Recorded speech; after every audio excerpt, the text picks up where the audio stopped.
Olá, seja bem-vindo ao canal Professor Vitor Soares.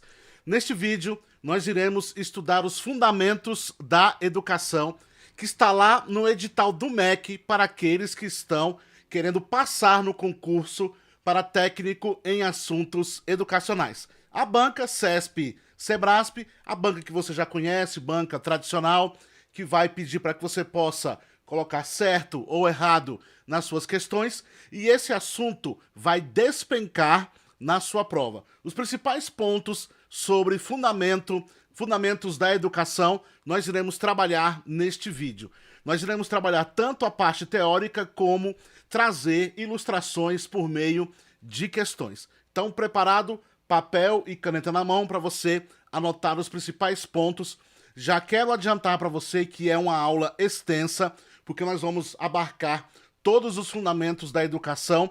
Nós vamos pegar aqui aquilo que pode cair na sua prova a respeito deste assunto. Então é uma aula muito completa, uma aula que vai te ajudar realmente a estudar este ponto do edital, e você apenas vai precisar repetir várias vezes essa aula e também fazer várias vezes o exercício para que você possa chegar bem a respeito deste assunto, ok? Mais uma vez eu peço para você se inscrever no canal, acionar ao sininho, para que você possa receber aí notificações de vídeos como esse, que são preparados para poder te ajudar na sua aprovação. Então, sem mais delongas, vamos para o nosso material, porque aqui nós queremos verdadeiramente aula. Pode colocar na tela para mim, por favor? Então nós temos aí o cargo de técnico em assuntos educacionais, nós temos lá o MEC, o assunto que nós vamos tratar, fundamentos da educação, e a banca, que nós iremos também trabalhar, aqui CESP, Sebrasp. Nós estamos juntos, como sempre, até a convocação, e quando a gente fala desta função, deste cargo, nós falamos a respeito destes pontos, nós temos os seguintes tópicos: relação, educação em sociedade, gestão educacional decorrente, a concepção do PPP, liderança e relações humanas, pesquisa participante como instrumento de inovação e de avaliação, planejamento de ensino e seus elementos constitutivos, metodologia de projetos, interdisciplinaridade e globalização do conhecimento, análise de dificuldades, problemas e potencialidades da educação, aprendizagem organizacional, políticas públicas inclusivas de educação, leitura e interpretação de indicadores socioeducacionais e econômicos, papel político-pedagógico organicidade do ensino, do ensinar, aprender e pesquisar, função sociocultural da escola, comunidade escolar e contexto institucional e sociocultural, processo de planejamento participativo, comunicação e interação grupal no processo de planejamento, tendências pedagógicas e inteligência emocional. Esses são os pontos que nós vamos tratar. Nós iremos tratar os principais tópicos a respeito deste assunto, para que nós possamos chegar bem lá na hora da nossa prova, trabalhando aí as questões dos fundamentos da educação de acordo com o edital do MEC. O primeiro ponto que eu quero trazer para vocês é justamente sobre a relação educação e sociedade. Esse é o primeiro assunto que nós vamos trabalhar, e aí nós vamos trabalhar na perspectiva da sociologia. Quando a gente fala de sociologia, a gente tem que pensar ela como uma ciência que vai surgir lá no final do século XVIII e teve a sua consolidação lá no início do século XIX. E vai buscar entender a sociedade e os seus conflitos, os fenômenos que acontecem na sociedade. Lá no início do século XIX, vai surgir uma importante corrente filosófica e sociológica denominada positivismo, que tem como precursor Augusto Comte. Então a gente começa a entender os principais pontos a respeito da relação educação e sociedade a partir da sociologia, a partir do positivismo de Augusto Comte. O Augusto Comte vem trabalhando este ponto e o positivismo vai fazer parte do que vai ser denominado mais à frente como a parte, o período clássico da sociologia. E vai ter aí como autores como, por exemplo, Comte, vai passar por Durkheim, vai passar por Max Weber, vai passar aí por Karl Marx. Os principais expoentes aqui deste assunto sobre relação, educação e sociedade. Um dos principais pontos que a gente tem que entender é a conexão que há entre a educação e a sociedade. Como que a educação e a sociedade, eles estão envolvidos, eles estão, como alguns autores chamam, imbricados. Como eles se relacionam entre si. Como a educação influencia a sociedade, prepara o cidadão para a sociedade ou transforma a sociedade e, por sua vez, como a sociedade vem influenciar a educação. Por isso que nós temos aí na história da educação a relação com a sociedade, com a economia, com a política, com os fenômenos que acontecem na sociedade, sendo pontos muito importantes e pontos que vão auxiliar no entendimento como a educação foi se desenvolvendo ao longo da história. Um outro ponto que a gente precisa entender também quando se trata da perspectiva sociocultural dentro desse aspecto da sociologia é como a cultura foi se desenvolvendo de geração em geração, como essa tradição cultural foi se desenvolvendo de geração em geração e como essa cultura chega dentro da escola, ela vai se transformar em currículo, esse saber vai se transformar em currículo e como isso vai ser ali passado para os nossos estudantes. Um dos principais autores que podem ser cobrados, que o MEC pode cobrar aí, que na verdade o CESP, Sebrasp, fazendo aí a prova do MEC, pode cobrar de vocês, é sobre Émile Durkheim. Por quê, pessoal? Assim como Augusto Comte é um dos autores que podem ser cobrados na perspectiva do positivismo, quando a gente fala de Durkheim, a gente está falando, pessoal, de funcionalismo. E o CESP gosta muito de cobrar dos nossos candidatos a questão do funcionalismo. Do que se trata o funcionalismo? O funcionalismo ele vai entender a sociedade como um sistema, como uma máquina. E ela vai entender que cada grupo que faz parte dessa máquina vai ser importante para que essa máquina funcione. E a partir disso, você tem a escola como sendo um dos elementos, um dos grupos mais importantes no desenvolvimento dessa máquina e na manutenção dessa máquina. O funcionalismo de Durkheim vai tratar a escola como sendo uma ferramenta, como sendo uma instituição muito importante para o desenvolvimento e para principalmente a manutenção. Muito mais do que o desenvolvimento, na verdade, é a manutenção. Ele não acredita, ele não quer que a sociedade mude. Ele não quer que a sociedade mude de forma nenhuma. Ele quer manter a sociedade harmônica. Ele quer manter a sociedade do modo que ela está e ele vai se utilizar da educação. Um dos principais pontos que ele vai trazer também é a expressão fato social. O que vem a ser fato social? Ele vai dizer, primeiramente, pessoal, que o indivíduo, o ser humano, é um produto da sociedade. Dentro da perspectiva do funcionalismo, ele vai ser uma peça dessa sociedade e vai ser produto dessa sociedade. E aí você tem este indivíduo sendo entendido a partir do fato social. Coloca na tela para mim, por favor. E o fato social, de acordo com esse autor, vai ser o grupo de fenômenos que são exteriores ao indivíduo e exercem um poder coercitivo sobre este indivíduo. Vai ser a maneira de pensar, sentir e agir exteriores ao indivíduo, dotadas de um poder de coerção. Esse fato social será caracterizado pela coerção social, exterioridade e generalidade. São 3 pontos importantes aí para que possamos entender o fato social, e é o fato social que vai produzir esse indivíduo, que vai fazer com que esse indivíduo possa ser preparado não para a mudança social, mas para a manutenção da sociedade, para que a sociedade possa continuar da mesma maneira em que o ser humano, o indivíduo, a encontrou. Perfeito? A partir desse pensamento, nós vamos agora trabalhar aqui a primeira questão. Pode colocar na tela para mim, por favor? Nós temos o seguinte: acerca da relação educação e sociedade, dimensões filosófica, sociocultural e pedagógica, julgue o item subsequente.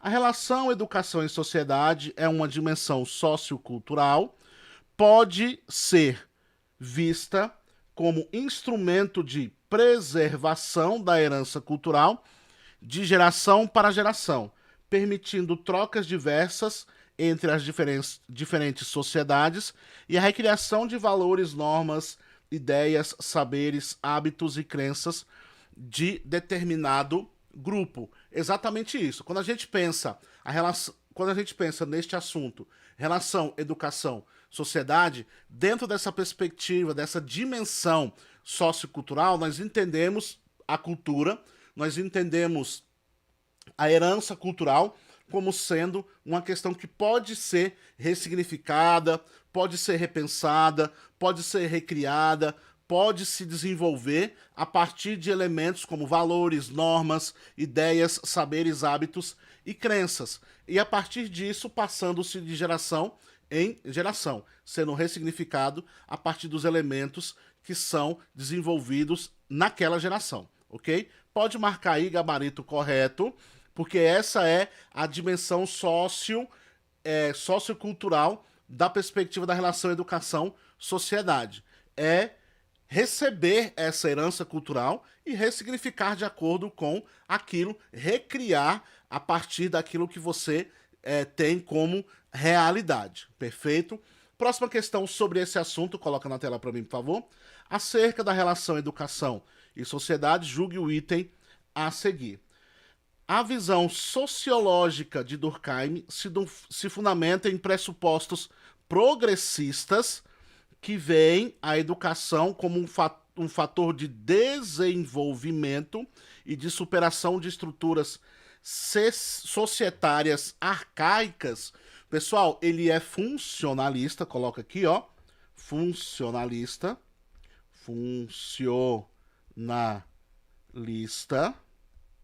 então ele não é progressista, tá certo? Ao contrário, ele é funcionalista. Ele não pensa no desenvolvimento, e sim na manutenção, ok?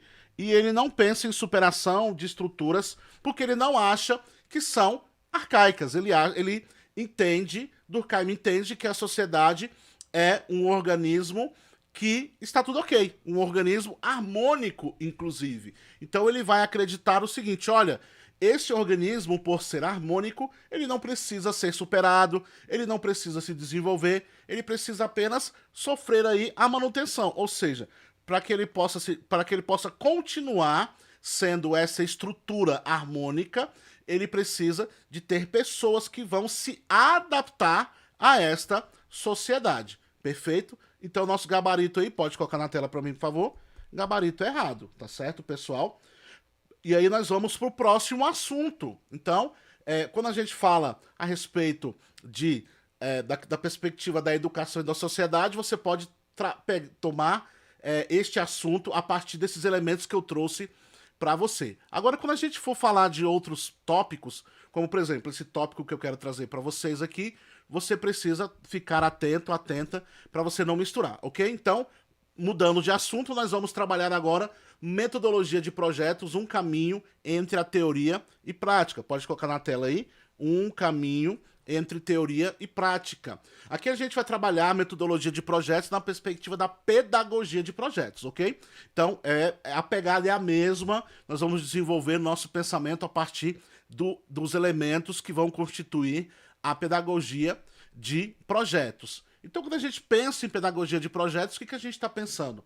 A gente está pensando em um trabalho sendo desenvolvido a partir do ensino pela experiência. E aí você precisa desenvolver metodologias que vão ser próprias para propiciar esse ensino a partir das experiências. É a conexão entre o estudante e a pesquisa, o projeto de pesquisa, que é de interesse do estudante. Então, a metodologia a partir de projetos, a pedagogia de projetos, vai trabalhar em cima das questões voltadas para a experiência, o ensino a partir da experiência, e também vai conectar o estudante com o seu projeto de pesquisa, o projeto de pesquisa de interesse do estudante. E aí, essa denominando a questão do método de projetos, coloca na tela para mim.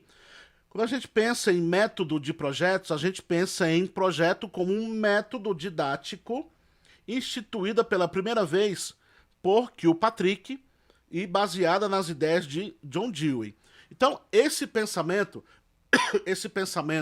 de método de projetos, ele veio aí a partir do século XIX para o XX e tem muita força justamente porque ele vai se basear no pensamento de que precisava se mudar a relação do ensino e aprendizagem e da experiência do estudante para com o conhecimento. A partir desses condicionantes, você tem aí alguns elementos que vão ser trabalhados para o entendimento do que vem a ser pedagogia de projetos. Quando a gente pensa em projeto, a gente pensa também em como isso pode ser desenvolvido.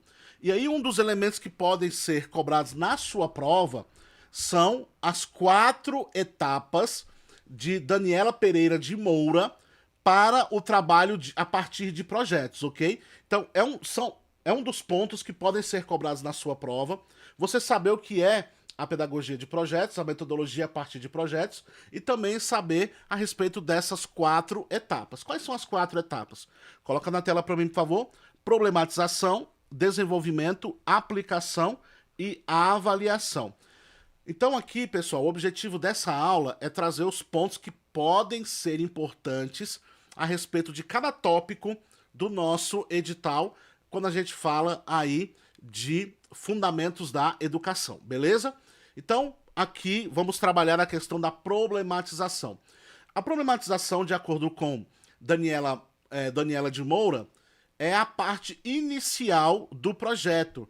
É onde o estudante, junto com o seu grupo, vão ali começar a desenvolver as suas ideias a partir daquilo que ele pretende pesquisar. Então ele vai desenvolver as suas ideias, o seu conhecimento, vai levantar questões a respeito dos pontos que ele quer pesquisar. É o momento onde ele vai desenvolver um pensamento espontâneo e ele vai começar a se interessar a respeito de um tema para que ele possa depois desenvolver o seu conhecimento, desenvolver a sua aprendizagem significativa. Então é o primeiro contato que ele tem com aquele fenômeno, com aquele tópico, com aquele assunto que ele vai abordar, aquele assunto que ele vai pesquisar. É um momento de espontaneidade onde ele vai começar a se interessar ou não pelo projeto que ele vai se envolver.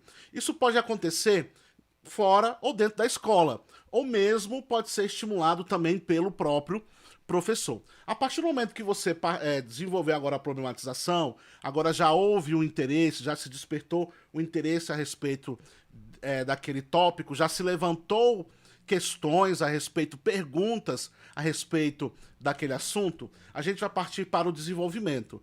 E eu vou pegar as perguntas, os questionamentos que foram feitos, toda a parte espontânea que foi feita, a gente vai agora fazer um registro e a partir deste registro nós vamos para o segundo tópico, que é o desenvolvimento. O desenvolvimento é o momento onde será traçadas as estratégias para se buscar as respostas dos questionamentos que foram levantados, das hipóteses que foram levantadas lá na problematização. A problematização não trouxe perguntas e questionamentos, como eu disse para vocês. O desenvolvimento vai ser o momento onde eu vou agora desenvolver uma linha de raciocínio para que eu possa conseguir ali resolver ou chegar nas respostas para resolver aquelas questões que foram levantadas. E aí professores e alunos vão definir juntos essas estratégias, ok? A partir do momento que eu defini as estratégias, passei pela problematização, levantei ali realmente alguns questionamentos, agora eu tracei como é que eu vou desenvolver para que eu possa chegar nas respostas, agora eu vou fazer a aplicação. A aplicação é quando eu já consegui desenvolver toda a minha pesquisa e agora eu vou estimular o resultado dessa pesquisa, vou estimular que o resultado dessa pesquisa, vou estimular que a circulação das ideias que foram levantadas sejam agora propagadas no ambiente escolar e na comunidade. Então, eu, primeiro, vou levantar hipóteses, vou traçar as estratégias, chegarei nas respostas daqueles questionamentos que eu desenvolvi, naquelas hipóteses que eu tracei, e a partir desses elementos, o que nós vamos aqui trazer? Nós vamos trazer o seguinte: agora eu vou aplicar para que a minha comunidade conheça,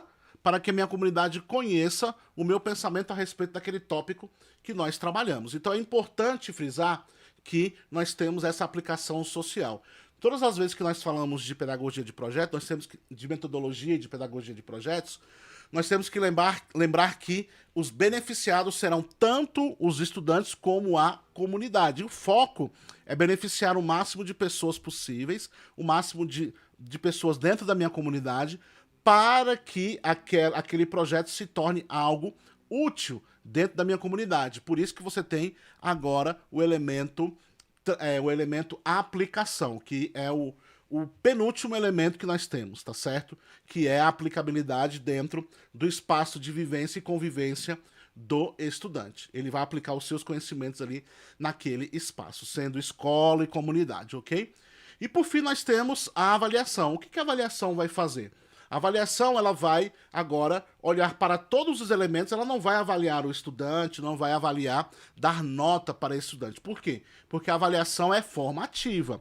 A partir do momento que a avaliação é formativa, nós vamos observar como é que os elementos que fizeram parte dessa metodologia de projetos, dessa pesquisa que foi desenvolvida, se esses elementos eles conseguiram ser ali úteis para que eu pudesse chegar nas respostas que eu fui ali desenvolvendo, dos questionamentos, das hipóteses que eu fui traçando. Então, será que eu consegui traçar realmente um passo a passo que conseguiu chegar realmente na resposta, conseguiu resolver as minhas hipóteses? Será que eu consegui realmente entender? Será que eu consegui aprender algo? Será que eu vou conseguir ajudar a minha comunidade?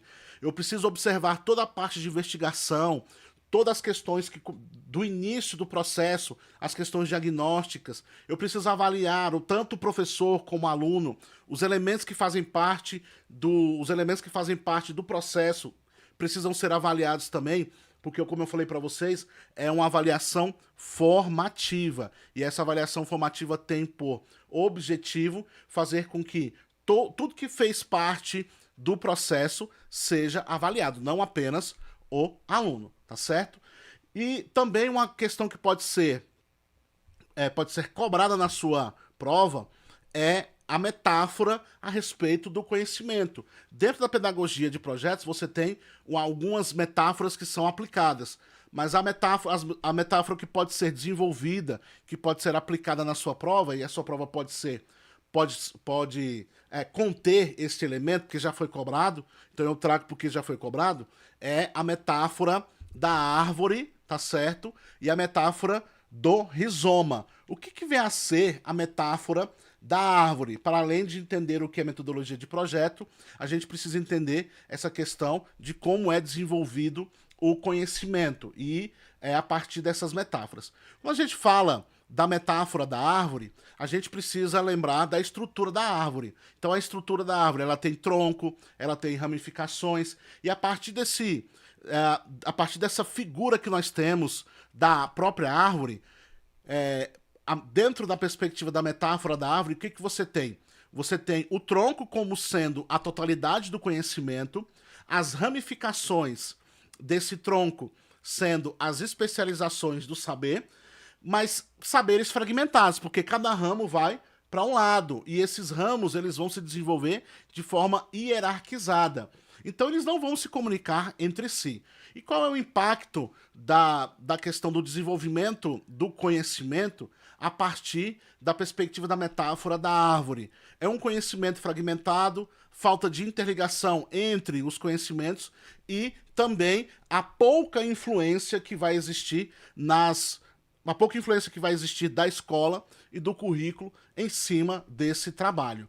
Então, o que nós temos que fazer, pessoal? Nós temos que entender que eu não posso trabalhar a partir do desenvolvimento do trabalho voltado para a metáfora da árvore. Por sua vez, o que nós temos que trazer, pessoal? Nós temos que trazer, por sua vez, a metáfora, na verdade, a metáfora do rizoma. O que vem a ser a metáfora do rizoma? A metáfora do rizoma é a contraposição, é o contraponto da metáfora da árvore, tá certo? Se por sua vez você tem ali uma estrutura que vai ser uma estrutura fragmentada, na metáfora do rizoma, você vai ter aí raízes que são emaranhadas, elas vão se completar uma na outra, elas vão se encontrar uma na outra.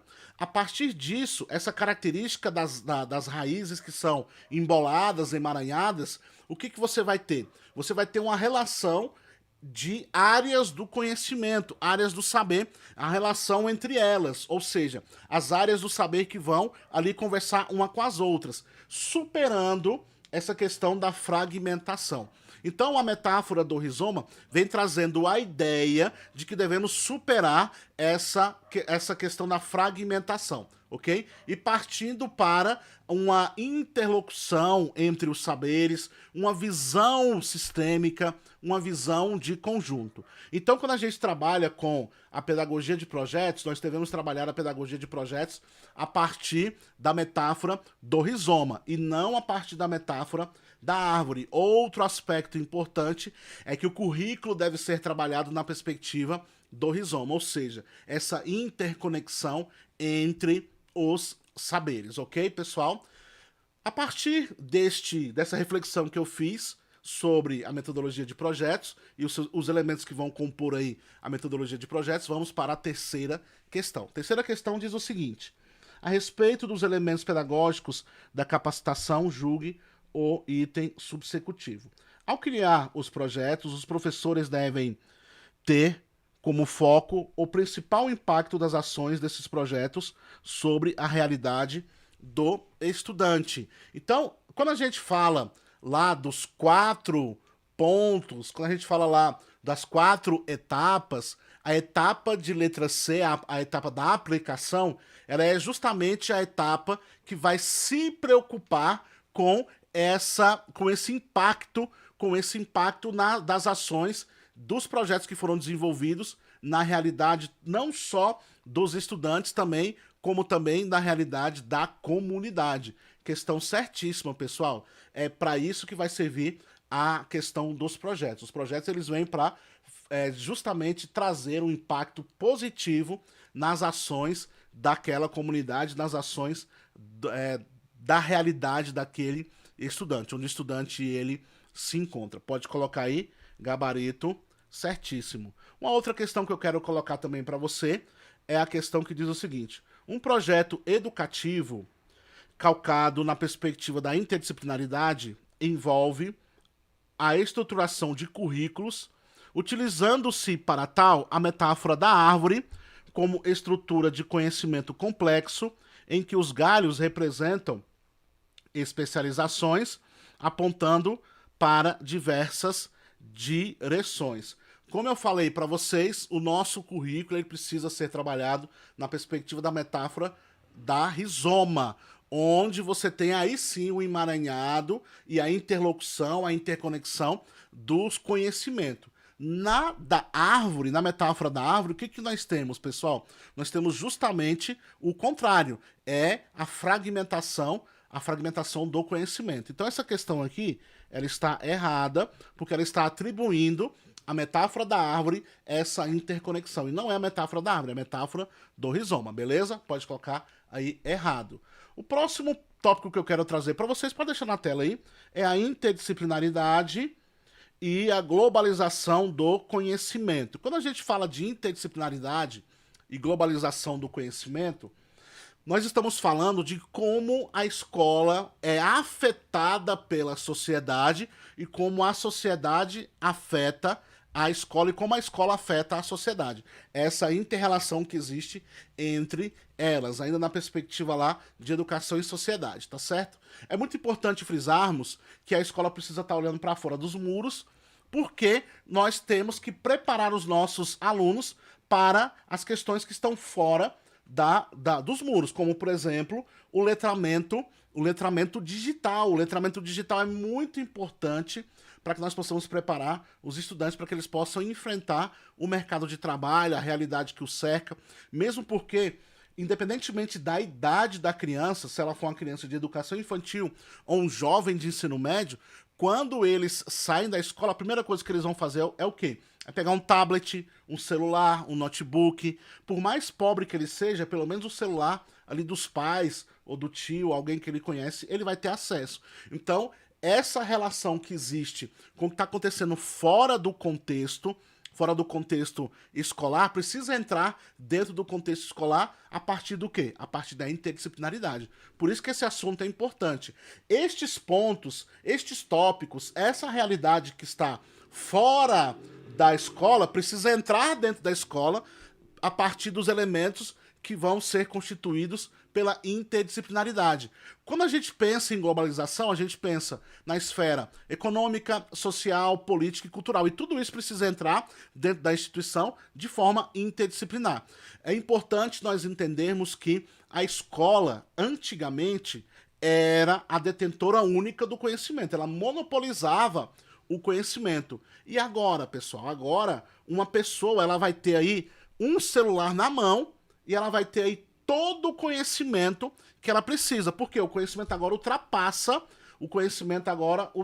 os muros da escola. Então não existe mais isso de que o conhecimento agora está só na escola. Não, o conhecimento está na palma da mão de qualquer pessoa. O que a escola precisa fazer agora? A escola precisa ser uma curadora deste conhecimento para direcionar aquilo que realmente vai modificar a vida do estudante ou aquilo que aquilo que não presta, aquilo que não serve para o desenvolvimento desse estudante. Então, o que precisa acontecer, pessoal? Uma mediação. E a partir do momento em que nós utilizamos essas novas tecnologias, utilizamos essa ponte que há entre o estudante e esse processo de globalização, nós precisamos utilizar o que há de melhor dentro desse processo, que são as tecnologias de informação e comunicação na educação. Então, a gente precisa utilizar esses benefícios por meio da expansão da internet. Nós precisamos ampliar o acesso desse estudante à internet, precisamos ter internet dentro da escola, propiciar esses elementos para este estudante e dando condições para que ele tenha acesso a plataformas de ensino online, a websites, a fóruns de discussão, a webinars, a tutoriais por meio de vídeo, como esse que nós estamos fazendo aqui, que é uma aula e ao mesmo tempo é um tutorial para você saber o que vai cair aí neste concurso, ok? Então é muito importante a gente frisar que, por meio da ascensão das tecnologias da informação e comunicação, as famosas novas TICs, você tem aí agora, e por meio da expansão da internet, você tem agora as oportunidades que outrora nós não tínhamos e que precisa ser colocada dentro da escola de forma interdisciplinar. Lembrando que a interdisciplinaridade é a integração entre disciplinas, diferentes disciplinas, e que deve ser desenvolvida a partir de elementos que vão conectar tanto a realidade da escola como a realidade fora da escola. E nada melhor que uma conexão feita por meio da tecnologia. A tecnologia é muito importante para facilitar essa conexão da escola com as questões que são aí urgentes, que são emergentes aí do lado de fora da escola, dentro do processo da globalização. Um tempo atrás, o que nós tínhamos, pessoal? Nós tínhamos uma escola que era uma escola analógica, uma escola offline. O que nós temos que ter agora? Uma escola digital, não na perspectiva de ser digital, ser à distância, mas uma escola que tenha acesso a tudo que diz respeito ao online, onde você tem aí a escola ainda sendo muito importante para o aprendizado e a socialização. Por quê? É na escola, minha gente, que nós vamos fazer com que tudo isso que está sendo disseminado, tudo isso que está sendo propagado, seja considerado importante ou não para o crescimento, possa ser transformado em conhecimento efetivo, ok? Se o estudante ele estiver só em casa e ele estiver consumindo só consumindo internet, sem ninguém para dizer para ele, olha, isso aqui você não assiste, isso aqui você não consome, isso aqui você vai consumir por entretenimento. Se você tentar consumir isso aqui por conhecimento, você não vai ter conhecimento. Vai por aqui, vai por ali. E ainda nós temos a questão subjetiva do conhecimento que ainda a tecnologia não deu conta. Então a questão subjetiva ainda é muito importante, por isso que a escola ainda é essencial para a aprendizagem e principalmente para a socialização, porque a gente sabe que aqui na frente de uma tela você não socializa, você não consegue fazer a socialização de forma efetiva. Perfeito, pessoal? A partir disso, vamos ilustrar isso que nós falamos aqui por meio de uma questão. Pode colocar na tela para mim, por favor? Nós temos o seguinte: acerca da interdisciplinaridade e globalização do conhecimento, julgue o item que se segue. No atual período da globalização, a escola não é mais o único meio ou o meio mais eficiente e ágil de socialização de conhecimento técnico e científico. Isso não, ela ainda é importante, mas não é o único meio, tá certo? E não é o meio mais eficiente porque ela não consegue abarcar tudo. Essa questão está correta, pode colocar aí gabarito certo, ok? O próximo tópico que nós vamos trazer é sobre gestão educacional. Gestão educacional decorrente da concepção de PPP, tá certo? Do projeto político pedagógico. Nós sabemos que gestão educacional, ela quando se conecta com o PPP, ela se transforma em gestão democrática, porque são elementos que estão juntos. Então, a partir desse pensamento, nós vamos entender aqui como que isso funciona, ok? Quando a gente pensa em gestão educacional, a gente pensa na garantia de qualidade de educação dentro da instituição. A gente pensa da concretização dos objetivos educacionais por meio do PPP. Quando a gente pensa em projeto político-pedagógico, a gente pensa em um documento que é essencial para o desenvolvimento pedagógico, administrativo e financeiro da instituição. Por quê, pessoal? Porque por meio do PPP eu consigo traçar as diretrizes pedagógicas, as diretrizes financeiras, as diretrizes administrativas, assim também como metas e os objetivos pedagógicos, educacionais.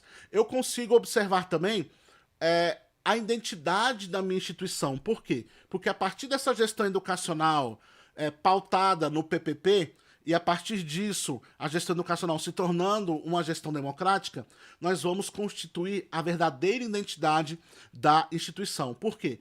Porque todo mundo que faz parte, todo mundo que está dentro da comunidade, todo mundo que está envolvido ali dentro, seja pais, funcionários, professores, direção, todo mundo que está lá vai se envolver e vai constituir a verdadeira identidade educacional. E vai ser um elemento importante para o pertencimento da comunidade dentro do processo educacional. Então o PPP tem este poder, tá certo? Quando a gente fala da relação entre gestão escolar e PPP, a gente está falando em uma gestão que precisa estar a serviço do PPP. Por quê?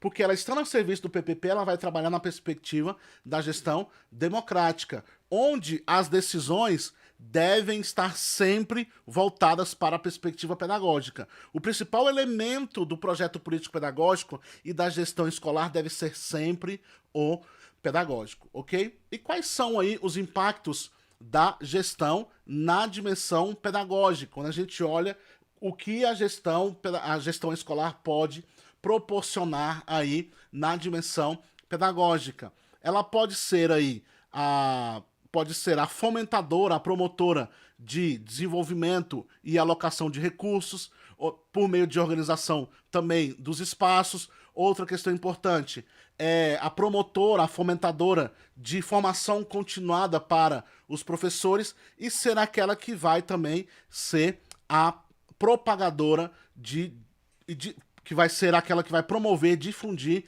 as decisões do cotidiano por meio dos colegiados, ok? Então, a gente precisa entender o seguinte: tanto o comportamento administrativo como o financeiro devem estar voltados, devem estar a favor, devem estar a serviço da ação pedagógica. E a gestão sempre vai influenciar positiva ou negativamente essa prática pedagógica e de aprendizagem. Por isso que deve ser pautada no colegiado, por isso que precisa ser pautada na gestão democrática. Outro elemento importante é que gestão educacional não é apenas uma questão de administração. Ela vai integrar a questão do planejamento, a questão da organização pedagógica, administrativa e financeira, e vai também integrar as ações para o desenvolvimento do processo de ensino e aprendizagem. Lembrando que o PPP é um documento central, ele vai direcionar todas as questões que estão dentro da escola, tudo que diz respeito à escola, ele será um guia e ele vai ser um guia para a promoção da qualidade de ensino. Quando a gente pensa em gestão conectado com a ação pedagógica, a gente precisa entender que todo o comportamento administrativo e financeiro precisam estar a favor, precisam estar voltados para a experiência, para a questão pedagógica. E lembrando sempre que nós precisamos observar que a gestão influencia em todos os aspectos. Vai influenciar nas questões de ensino e aprendizagem, na questão também de alocação de recursos, vai influenciar na questão dos horários, vai influenciar na organização pedagógica dos espaços e também vai influenciar na formação de professores. Nós precisamos lembrar que o PPP é um documento que precisa balizar todo o processo e que vai servir aí para ser também ressignificado durante todo o processo. É um documento aberto, um documento flexível que vai ser aí avaliado periodicamente, ok? Vamos então para uma questão, para a ilustração daquilo que eu trouxe a respeito de gestão escolar e PPP. Coloca na tela para mim, por favor. Então nós temos aí o seguinte: julgue o item seguinte acerca de gestão escolar. A gestão educacional deve estar a serviço do projeto político-pedagógico da escola, visto que o comportamento administrativo se configura como ação pedagógica. É isso que o gestor escolar precisa entender. Qualquer ação que ele tome, seja ação administrativa ou financeira, vai configurar como uma ação pedagógica, porque no final das contas tudo vai refletir no pedagógico. Pode colocar aí gabarito correto, ok? Outra questão que eu trouxe para vocês, pode deixar na tela para mim, por favor. Nós temos o seguinte elemento: julgue o item seguinte acerca da gestão escolar. No processo de construção do PPP da escola, a equipe gestora deve considerar diferentes opiniões e perspectivas. É justamente isso. Uma gestão escolar que observa, que respeita, que considera, que analisa, que coloca em pauta as diferentes opiniões e perspectivas, é uma gestão que está trabalhando a favor da comunidade, a favor do projeto político-pedagógico, a favor da qualidade de ensino. É esse o processo de construção correta do PPP. Pode gabaritar aí, gabarito correto. Beleza, pessoal? Um assunto muito bom, muito gostoso e que você precisa gabaritar quando tiver aí na sua prova. Um outro ponto que o nosso edital traz, o edital do CESP para o MEC traz para a gente, é a comunicação e interação grupal no processo de planejamento. Como isso, pessoal, pode ser cobrado na sua prova?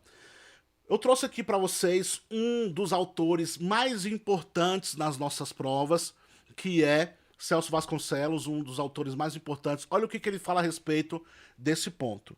Ele vai dizer o seguinte: o saber deixou de ser considerado como prioridade de especialistas, passando-se a valorizar a participação, o poder coletivo, a formação na consciência crítica, a partir da reflexão sobre a prática transformadora. Ele vai dizer que o processo de planejamento, quando se pretende o bem de todos, deve-se considerar a participação que vai acontecer em cada momento e em cada ação.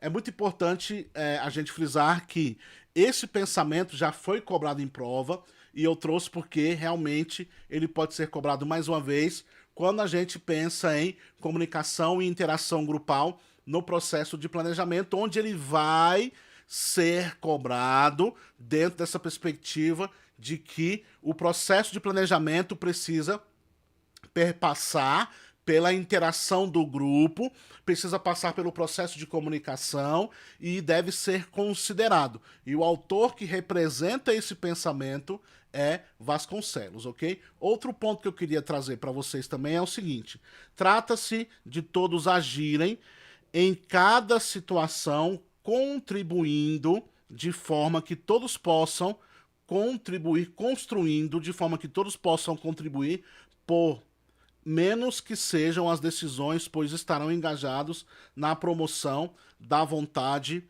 do grupo. Então, quando a gente coloca todo mundo para participar, quando a gente coloca todo mundo para ter vez, voz e decisão, o que vai acontecer?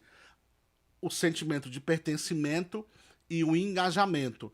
A possibilidade de dar certo, a questão do planejamento dar certo, é bem maior porque todo mundo vai estar imbuído, todo mundo vai estar junto, todo mundo vai estar ali fazendo, promovendo para que essa ação aconteça de forma positiva. Como é que isso foi cobrado em prova? Coloca na tela para mim, por favor.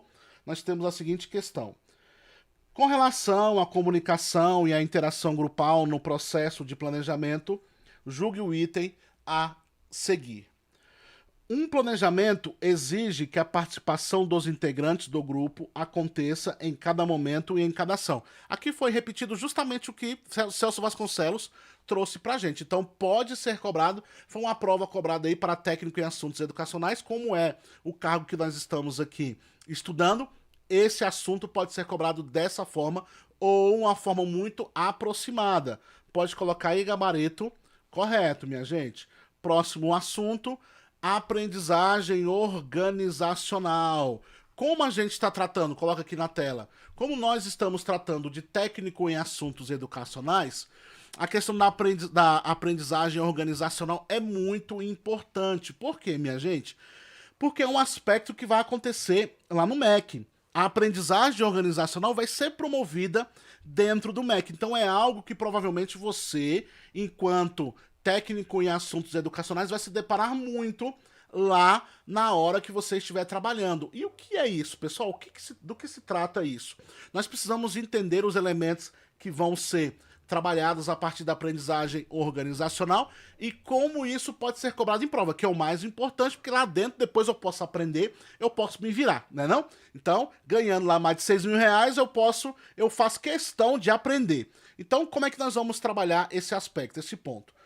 O primeiro ponto que eu quero trazer para vocês é o seguinte: quando a gente fala de aprendizagem organizacional, a gente vai pensar justamente em um conceito muito dinâmico. Por quê? Porque ele vai depender da natureza da organização.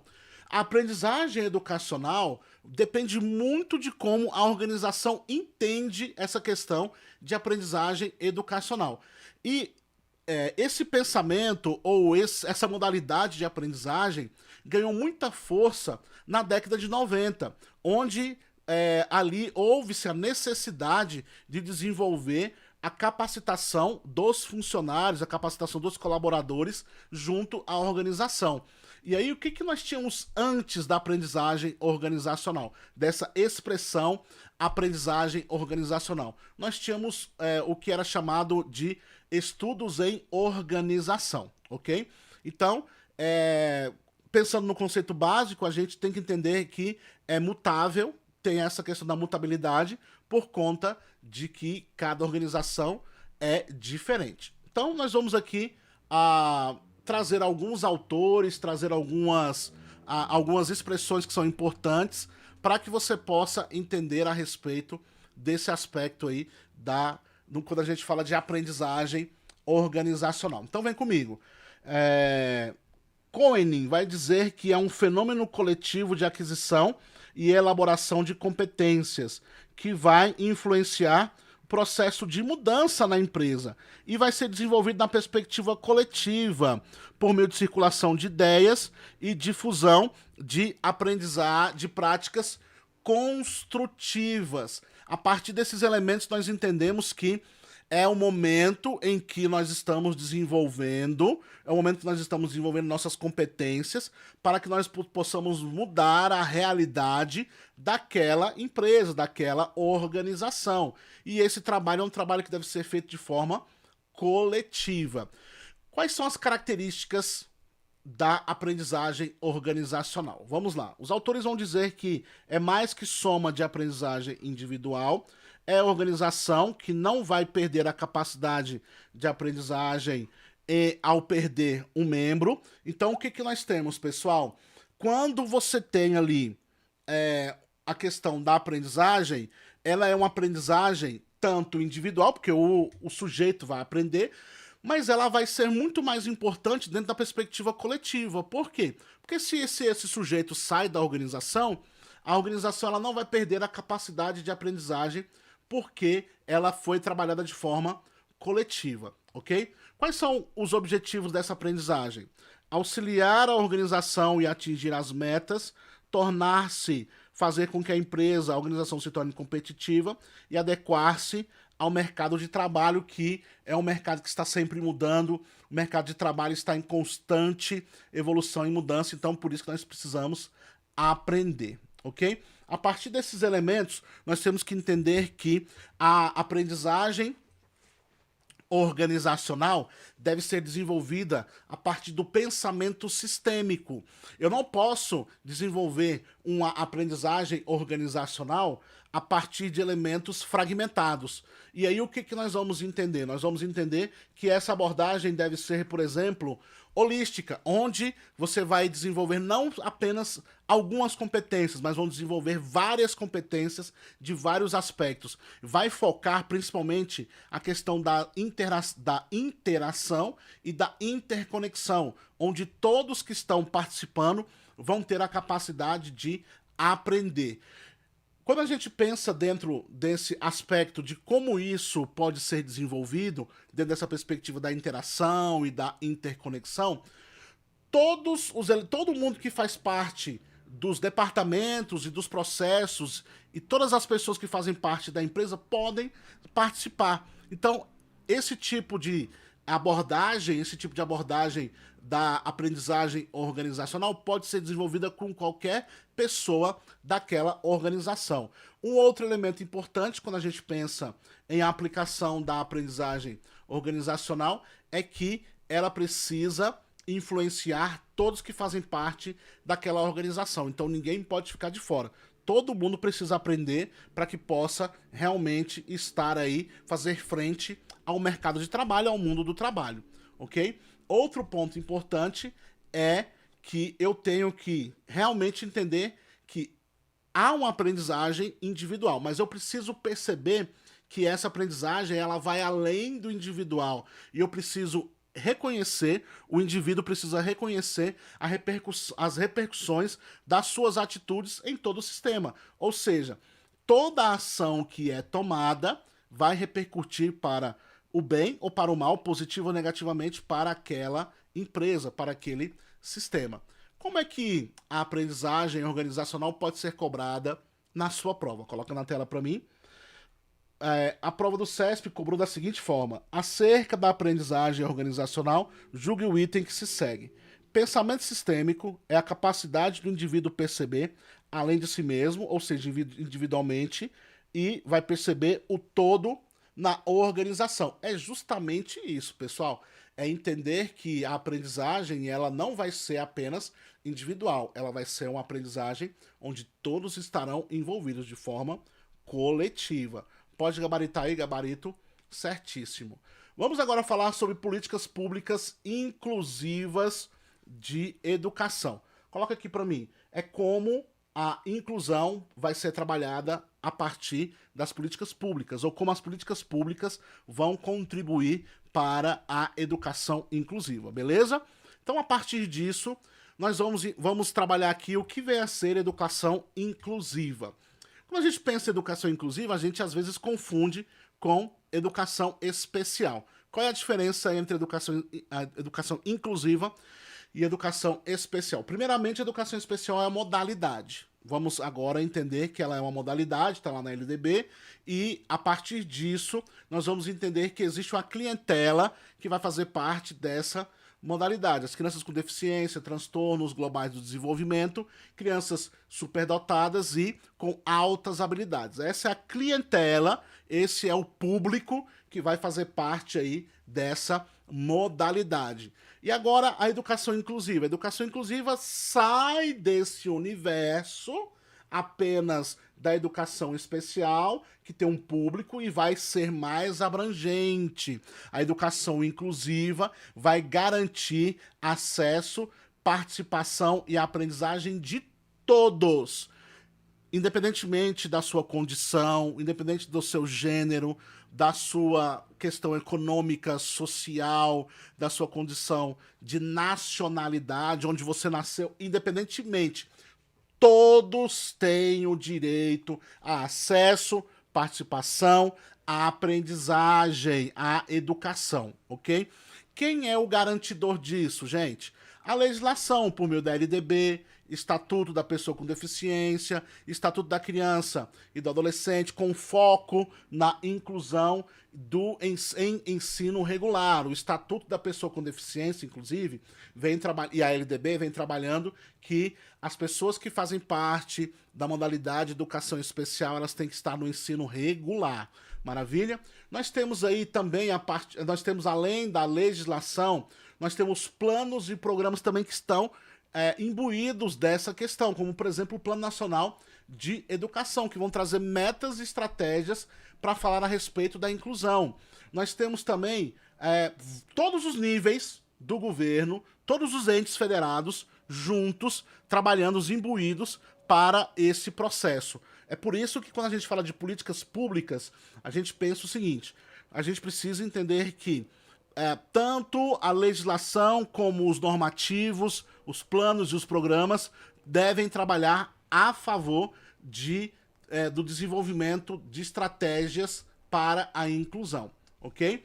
Um outro aspecto também é que todo mundo, em todos os níveis, em todas as modalidades e etapas, precisam ser abarcados por meio dessas políticas públicas. Então, todas as políticas públicas precisam estar preocupadas da educação inclusiva, da educação infantil até o ensino médio. Por toda a educação básica, etapas, modalidades, fases precisam estar ali abarcadas por essas políticas públicas. A partir desse pensamento, desse aspecto, dessa abordagem, vamos ver o que a banca trouxe pra gente. Questão aí 10 diz o seguinte: julgue o item subsequente relativo à educação especial e à inclusão. A educação inclusiva hoje é foco de políticas públicas educacionais em nível federal, estadual e municipal. Apesar de ter deixado de fora o Distrito Federal, não deixa de ser uma verdade, ok? Pode gabaritar aí, gabarito certo, porque realmente é o foco de políticas públicas, é realmente aí, como eu mostrei para vocês, a LDB, nós temos a LBI, nós temos aí o Plano Nacional de Educação, nós temos aí vários outros normativos, diretrizes curriculares nacionais de várias etapas e modalidades, inclusive as gerais de educação básica, voltadas para a promoção realmente aí da educação inclusiva, beleza? Mudando de assunto agora, partindo para o papel político, pedagógico e organicidade do ensinar, aprender e pesquisar. Tá longa a aula, pessoal? Tá longa a aula porque a aula é voltada para a sua aprovação. Eu tô pegando todos os fundamentos da educação do nosso edital e trabalhando aqui como pode ser cobrado na sua prova. Não deixe de deixar aí o seu like é muito importante. Se você ainda não se inscreveu, se inscreva para que nós possamos crescer juntos, ok? Esse material vai ficar gravado aqui para você e daqui a pouquinho eu vou soltar o material junto com essa aula. Você vai aqui embaixo, tem aqui na descrição, você vai ter o nosso grupo do WhatsApp para que você possa acessar o material gratuitamente. Inclusive, esse material, que é uma verdadeira apostila, estará lá. Mais de 90 lâminas só de puro conteúdo para você sobre fundamentos da educação do MEC, tá certo? Então não perca o material aí exclusivo para você que faz parte aqui do nosso canal, principalmente porque é grátis. Então, vamos comigo aqui, dando continuidade. Papel político, pedagógico e organicidade do ensinar, aprender e pesquisar.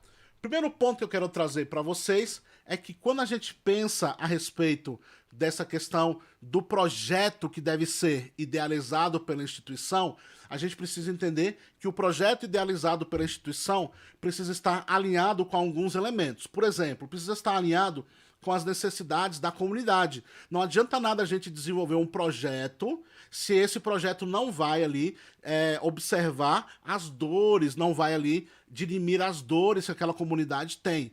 Outro ponto importante é que ela precisa estar alinhado ao papel político-pedagógico da escola, o papel político-pedagógico social da escola. Ela precisa responder às demandas e os desafios da sociedade em que ela está inserida. Se você tem um projeto e esse projeto ele não consegue responder às demandas, às fragilidades daquela comunidade, você vai ter um projeto que não vai fazer o seu devido papel. Então é muito importante a gente entender isso.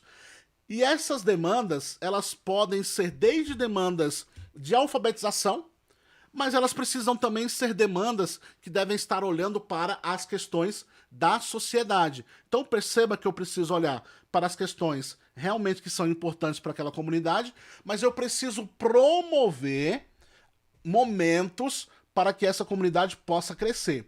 E o acesso, por exemplo, a tecnologias, letramento digital, são importantes para a inclusão dos nossos estudantes nesse mundo contemporâneo. Pensa o seguinte, eu tenho uma comunidade que não tem acesso à tecnologia ou não tem acesso ao letramento digital. Quando esse estudante estiver lá no ensino médio, nos anos finais, ele vai ter muita dificuldade para que ele possa se inserir no mercado de trabalho como menor aprendiz, ou como jovem aprendiz, ou como estagiário, e ele precisa realmente ter essa experiência. E a experiência da inclusão, do letramento, da experiência da inclusão por meio do letramento digital e do acesso à tecnologia é muito importante no âmbito educacional, social e profissional, beleza?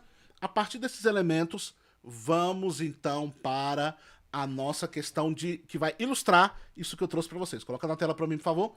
Nós temos o seguinte aspecto.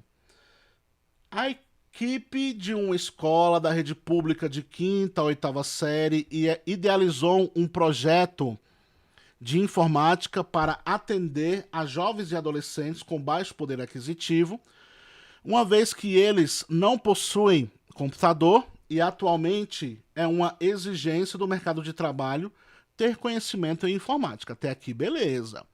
Quando elaborou o projeto, a equipe convidou os estudantes para discutir o projeto. Maravilha. Os estudantes ficaram bastante motivados. Diante do interesse, a equipe escolar iniciou as ações para a implantação do projeto. Os membros da equipe entraram em contato com diversos órgãos para solicitar apoio financeiro. A Secretaria de Educação informou que não poderia financiar, pois o projeto não tinha sido previsto anteriormente. Provavelmente não foi um projeto previsto, por exemplo, no PPP. Precisa estar alinhado com o PPP, beleza? Nesse caso, os alunos tiveram de procurar outras alternativas.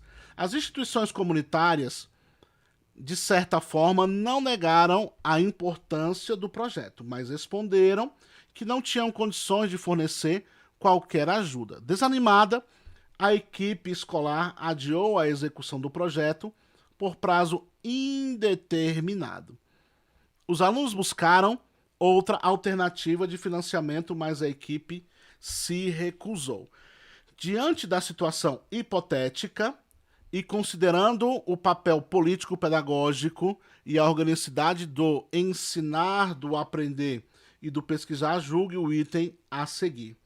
Os objetivos do ensino fundamental não estão voltados para o acesso à tecnologia. Portanto, o projeto não deveria ter sido organizado naquela escola. Olha só, pessoal, uma coisa não é excludente da outra. Beleza, a gente sabe que primordialmente o ensino fundamental não pensou, porque nós temos as nossas diretrizes, por exemplo, as diretrizes curriculares para o ensino fundamental de 9 anos, não pensou primariamente sobre essa questão.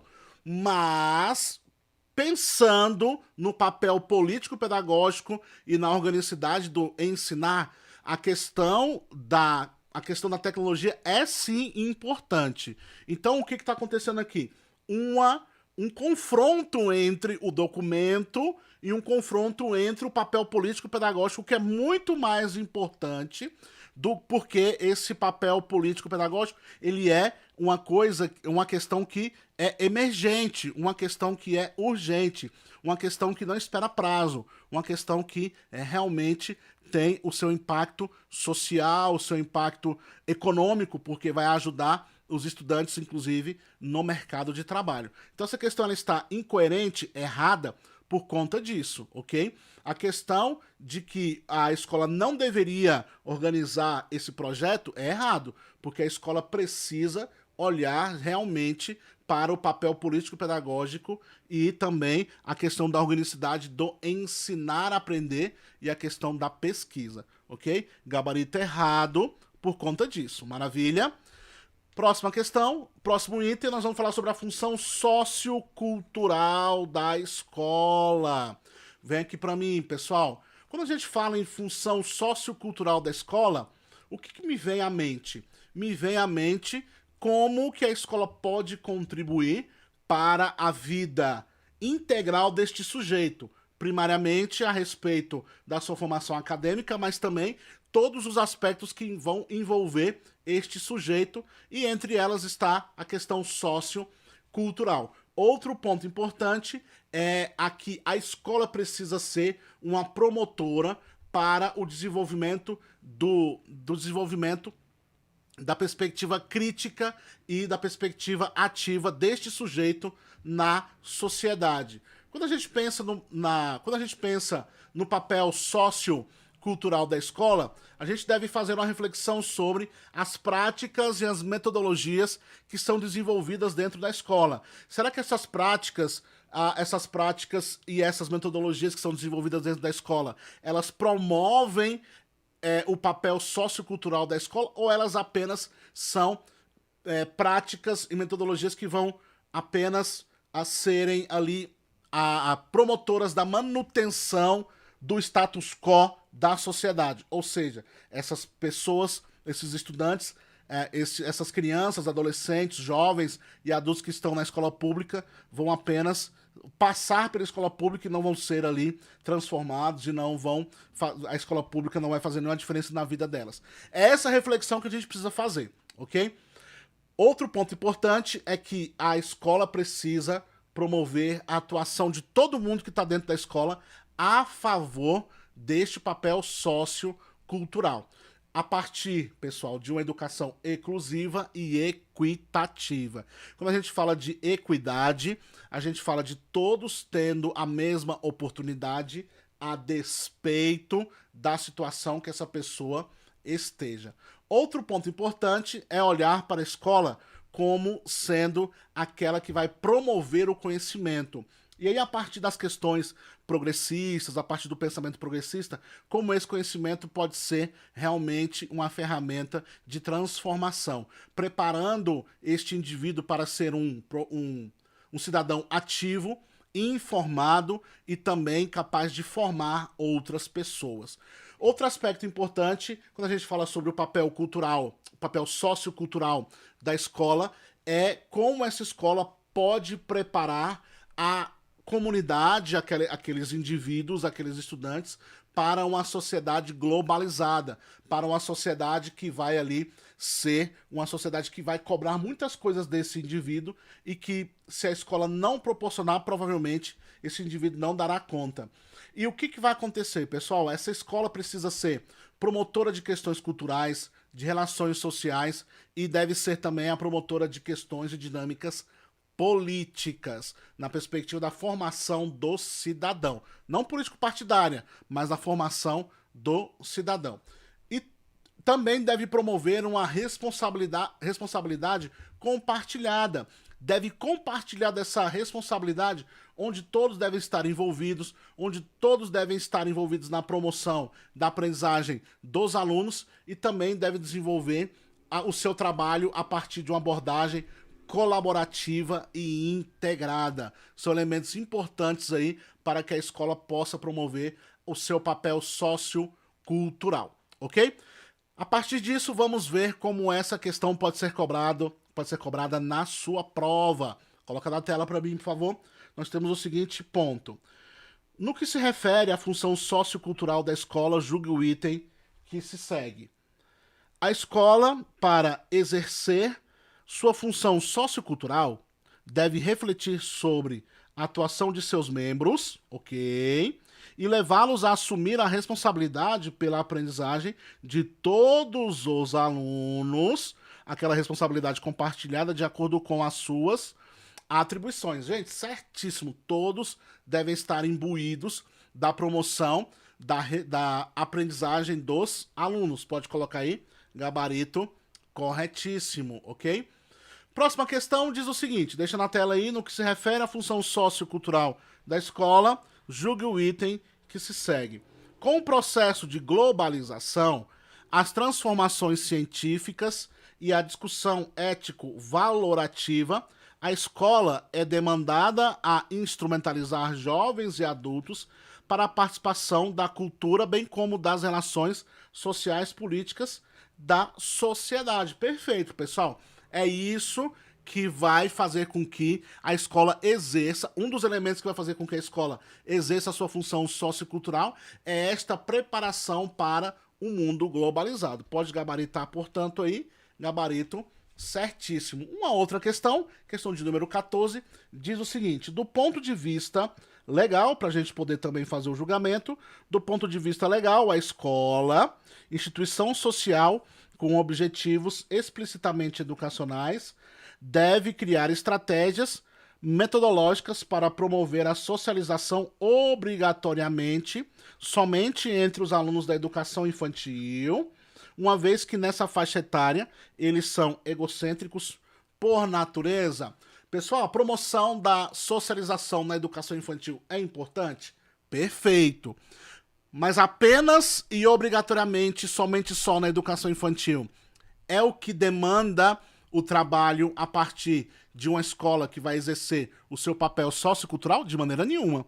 Aqui essa questão aqui, ela está errada a partir do momento em que ela traz essa obrigatoriedade de se promover apenas a socialização na educação infantil. Toda a educação básica, em suas fases, etapas e modalidades, precisam ser trabalhadas dentro da perspectiva sociocultural da escola, com a promoção de elementos que vão socializar todas as questões que são importantes para a aprendizagem global, a aprendizagem integral deste sujeito. Portanto, essa questão está errada. Maravilha? Próxima questão, na verdade nós vamos passar para o próximo assunto, que é escola, comunidade escolar e contexto institucional e sociocultural. Um outro elemento importante é o envolvimento da comunidade escolar e também entender esse contexto institucional e sociocultural. Como a escola deve desenvolver essas questões para que ela possa se tornar relevante. O primeiro ponto que eu quero trazer para vocês é como a escola deve ser um espaço de aprendizagem e socialização. E que a escola deve ser aquela que vai promover a formação integral do sujeito. Quando a gente pensa em formação, quando a gente pensa em aprendizagem, a gente não pensa mais em aprendizagem meramente intelectual, meramente motora. A gente pensa na formação integral do sujeito. E também um outro ponto que deve ser trazido quando a gente pensa a respeito dos elementos que vão envolver a comunidade, envolver a questão sociocultural, é como a escola deve se alinhar ao contexto de fora dos muros da escola, os contextos que são emergentes fora do muro da escola, o contexto sociocultural. E a gente precisa entender que todos devem trabalhar a favor da escola, tanto pais como responsáveis, como também toda a comunidade local, aquelas pessoas que trabalham dentro da instituição, todos devem trabalhar a favor da escola, ok? Também entender que a escola tem uma importância primordial dentro do processo de formação dessa comunidade, da formação sociocultural, que é a construção de uma escola democrática e inclusiva. Se a escola desenvolver o seu trabalho a partir dos elementos democráticos e inclusivos, essa escola está contribuindo de forma sociocultural para aquela comunidade escolar. Um outro aspecto importante é que todos devem estar envolvidos dentro desse processo educacional. Tá certo? Olhando para o contexto educacional, a gente precisa olhar como a escola vai influenciar os objetivos do trabalho que é desenvolvido ali, quais são as necessidades também que devem ser ali, devem ser observadas no desenvolvimento da prática pedagógica, como que a integração e a participação da comunidade vai ser promovida dentro da escola por meio de reuniões, por meio de visitas, por meio de projetos de extensão para a comunidade, por meio também de chamamento dessa comunidade para dentro da escola, por meio de vários elementos e eventos que podem ser promovidos, como é que isso deve ser feito, fazendo com que a comunidade seja mais participativa dentro desse contexto. E a partir desses elementos, entender que esse trabalho deve ser feito a partir de uma concepção construtivista, deve ser trabalhado a partir de elementos que vão contribuir para a construção de questões a partir das experiências que vão ser promovidas dentro do espaço escolar, por meio da valorização do conhecimento prévio dos estudantes, por meio da valorização do conhecimento prévio desta comunidade. E como deve ser também promovido elementos que vão promover a importância de se conectar o currículo às experiências dos estudantes. Esses elementos que vão ser ali relacionados e ressignificados para a construção do saber, a construção do desenvolvimento destes alunos, ok? Pontos importantes que são aqui, que nós devemos trazer para a promoção da comunidade dentro da escola, dos elementos socioculturais dentro da escola, são atividades extraclasse, que vão complementar a aprendizagem, vão desenvolver de forma integral o sujeito, vão promover a identidade pessoal e coletiva daquela comunidade. E a escola deve ser formadora, deve ser fomentadora, promotora de construção de identidade, por meio da diferenciação entre ela e outra instituição, entre ela e a comunidade, e a diferenciação individual, influenciando a comunidade para que ela possa ter a sua própria identidade coletiva. Como que isso vai ser cobrado? Como que isso pode ser cobrado na sua prova? Coloca na tela para mim, por favor.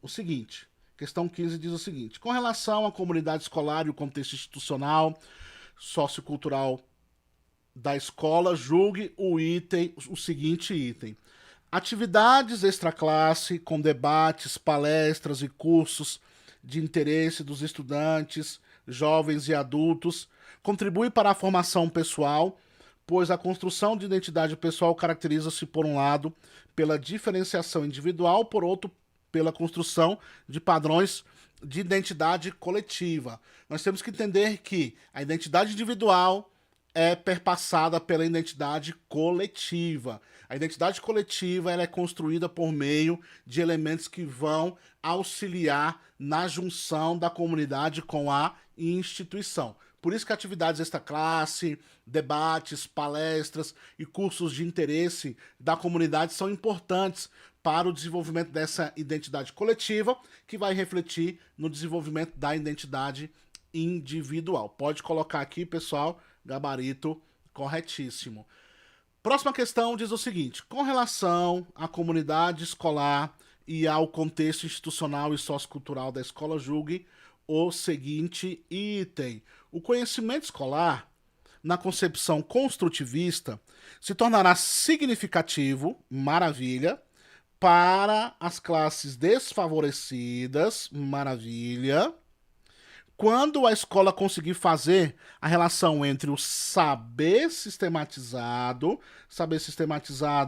vamos lembrar do currículo, com o conhecimento do aluno. Aqui a gente está falando de conhecimento popular, que o conhecimento do aluno traz para a escola. É essa junção aqui que vai ser desenvolvida dentro de uma perspectiva em que a comunidade escolar, em que a escola, em que há esse contexto institucional e sociocultural promovendo uma educação de qualidade, uma educação e uma aprendizagem significativa. São esses elementos que vão contribuir para o sucesso da qualidade escolar. Por isso, gabarito correto. Outro aspecto que nós vamos abordar agora é o processo de planejamento. Vamos falar de planejamento agora, um elemento muito importante para que nós possamos chegar bem na nossa prova. Falando de planejamento, vamos falar aqui da concepção de planejamento. O planejamento escolar é a tarefa docente que inclui tanto a previsão das atividades didáticas em termos da sua organização e coordenação em face dos objetivos propostos, quanto a sua revisão e adequação no decorrer do processo de ensino, meio para se programar ações docentes, mas é também um momento de pesquisa, reflexão, intimamente ligados à avaliação. Então, quando a gente fala de planejamento, a gente fala de previsão de atividades, a gente fala de organização, a gente fala de coordenação, a gente fala de elementos que estão voltados para o objetivo em si, os objetivos que foram propostos e que eu quero chegar nesses objetivos. E também a possibilidade de revisão e adequação no decorrer do processo de ensino, ok? Eu trouxe alguns autores, mais uma vez Vasconcelos, que é muito importante, um dos autores que podem cair aí na sua prova do MEC. Vasconcelos vem dizendo o seguinte, a respeito de concepção de planejamento. Constitui-se em uma mediação teórico-metodológica para a ação. Diz respeito a procurar fazer algo, vir à tona, fazer acontecer, concretizar. Não é apenas algo que se faz antes de agir, mas também é agir em função daquilo que se pensa. Então, o planejamento ele não pode ficar apenas na previsão, ele deve também estar na execução e na ressignificação, elementos que são importantes aí. Qual é a importância do planejamento escolar? É o processo de racionalização, organização e coordenação da ação docente, articulando a atividade escolar à problemática do contexto social. É o elemento que vai ser aí importante para o estudante, para que o estudante possa entender os elementos que estão constituídos a partir da sua atividade escolar, que vão refletir no contexto social. E o professor, planejando, ele vai racionalizar esse processo. Outra questão importante também que é trazido a respeito de planejamento é que é uma tomada de decisão sistematizada e organizada. Todos esses elementos que eu estou trazendo são elementos que podem ser cobrados na sua prova, tá certo? Um outro ponto que pode ser cobrado na sua prova são as dimensões do planejamento. Ela vai ser política, técnica e conceitual. Quando a gente fala de política, a gente está falando como objetivo que se pretende alcançar a nível de sociedade. Por isso que política não pode ser uma ação encarada como uma atividade neutra ou descompromissada. Por isso, ela deve ter esse caráter político, entendendo que não há ação neutra. Toda ação, mesmo que seja neutra, ela já tem ali um objetivo em si. Técnica, quando ela permite à escola executar com propriedade sua tarefa, fim, que é o ensino. Ela vai determinar a competência para organizar as ações que serão desenvolvidas visando a aprendizagem do aluno. A questão técnica é como eu sei fazer, como eu aprendi a ensinar, como eu aprendi a desenvolver as questões que estão ali envolvidas com a didática, a pedagogia, o processo de ensino e aprendizagem, como se organiza isso e como eu, enquanto profissional, tenham a capacidade de fazer isso se executar com propriedade, ok? E a questão conceitual, na perspectiva das características, que vai relacionar os fundamentos teórico, conceitual e aos paradigmas que vão sustentar o planejamento. E quando a gente fala da aplicação, é a definição dos objetivos educacionais, a compreensão das teorias de aprendizagem, identificação e a identificação das necessidades dos alunos. A questão conceitual está mais voltada para a questão teórica, como isso se dá, como os conceitos que vão ser levantados, os fundamentos que serão levantados, que serão trazidos para o meu trabalho, para que ele se torne mais técnico e para que eu possa entender também a sua perspectiva política, ok?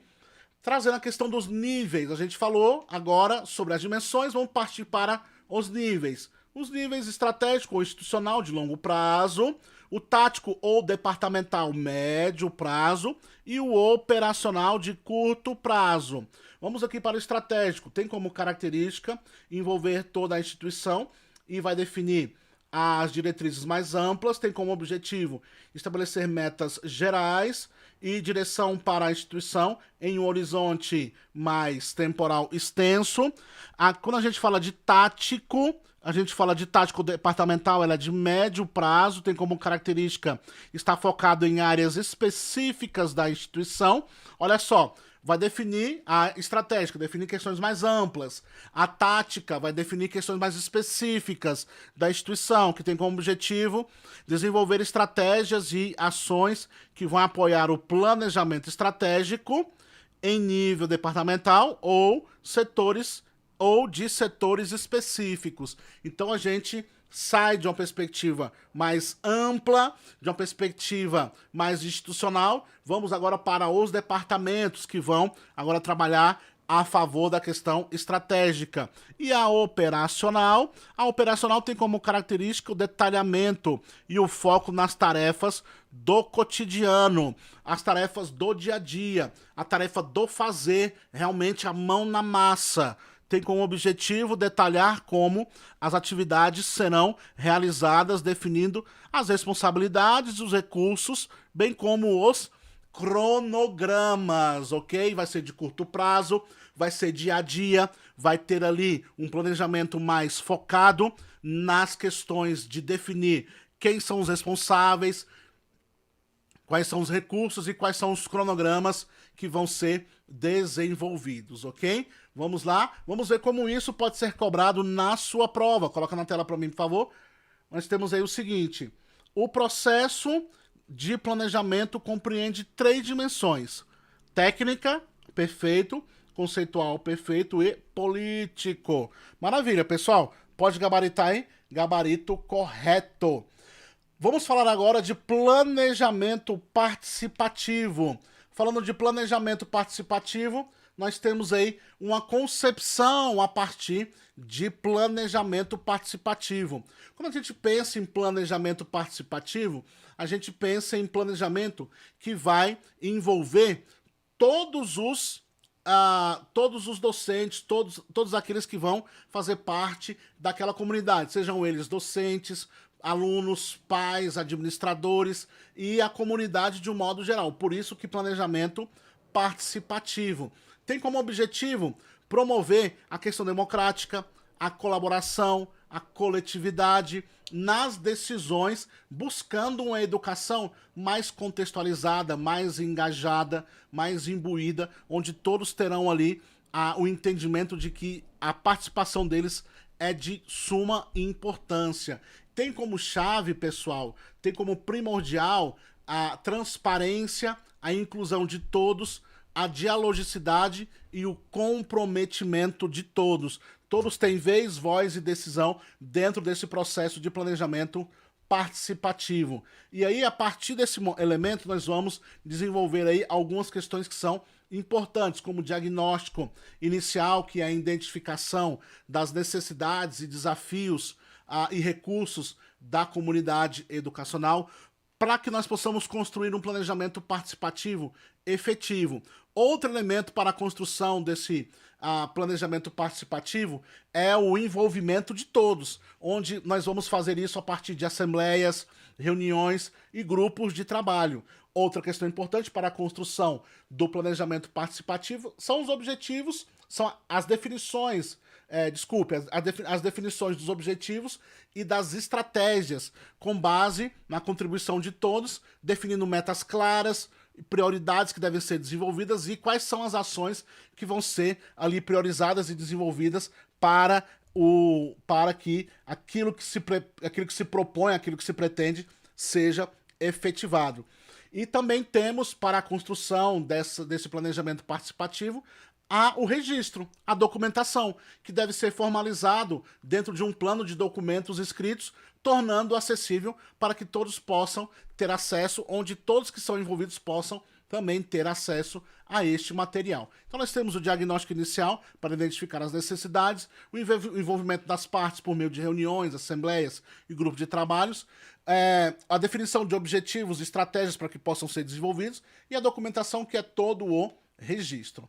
Como é que isso deve ser acompanhado? Como é que o planejamento participativo deve ser acompanhado? Deve ser acompanhado por meio de monitoramento efetivo, por meio de feedback, onde todos devem estar abertos para a comunicação, por meio de feedbacks contínuos, por meio de sugestões, fazendo também, pessoal, um acompanhamento, e aí a gente fala de acompanhamento, que a gente precisa ajustar o que precisa ser ajustado, o que precisa ser melhorado, conforme a necessidade, baseado aí nos feedbacks que foram dados por meio de mudanças, a partir do contexto que pode ser também mudado.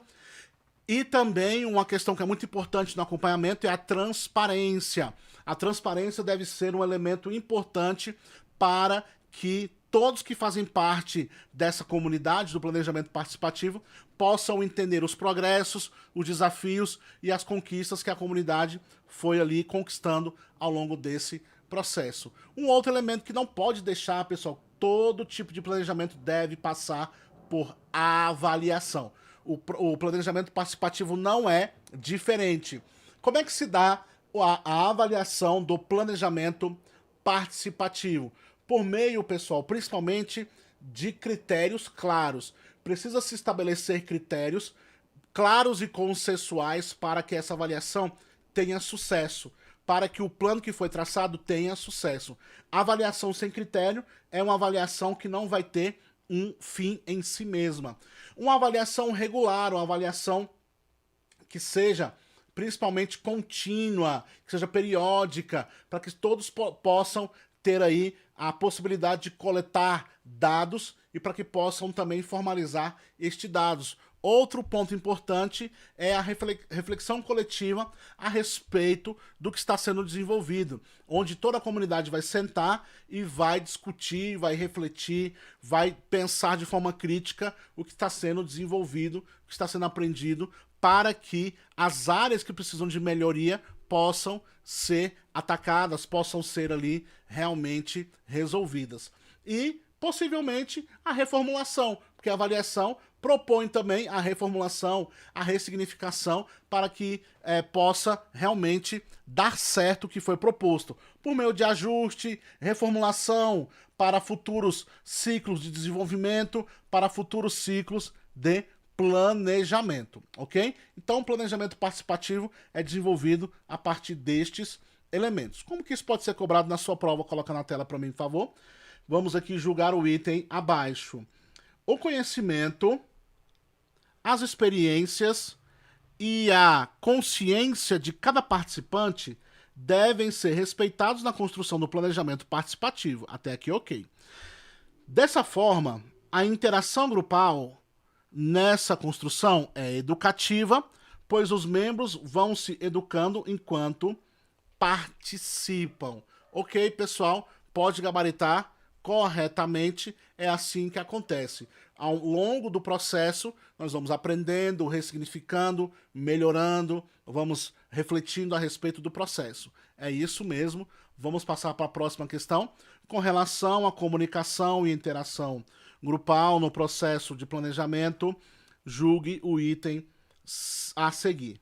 Nas atividades de dinâmica de grupo, o planejamento deverá prever um ambiente propício à participação e à interação efetiva entre os participantes. participantes. Pode gabaritar aí, gabarito correto também, porque é assim que se dá o trabalho onde todos têm vez, voz e decisão no planejamento participativo.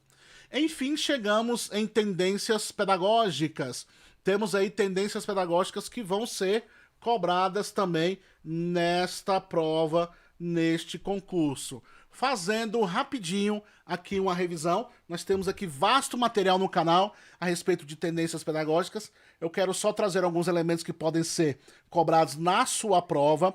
Primeiro elemento que eu quero trazer na sua prova é a questão da tendência tradicional, que quase ninguém fala, pessoal. Quando a gente fala de tendência tradicional, as características já estão batidas, a gente já sabe quais são as características da tendência tradicional. O que eu quero trazer como elemento muito importante é que a tendência tradicional, a liberal tradicional, ela foi dividida em dois momentos, um momento religioso e um momento leigo.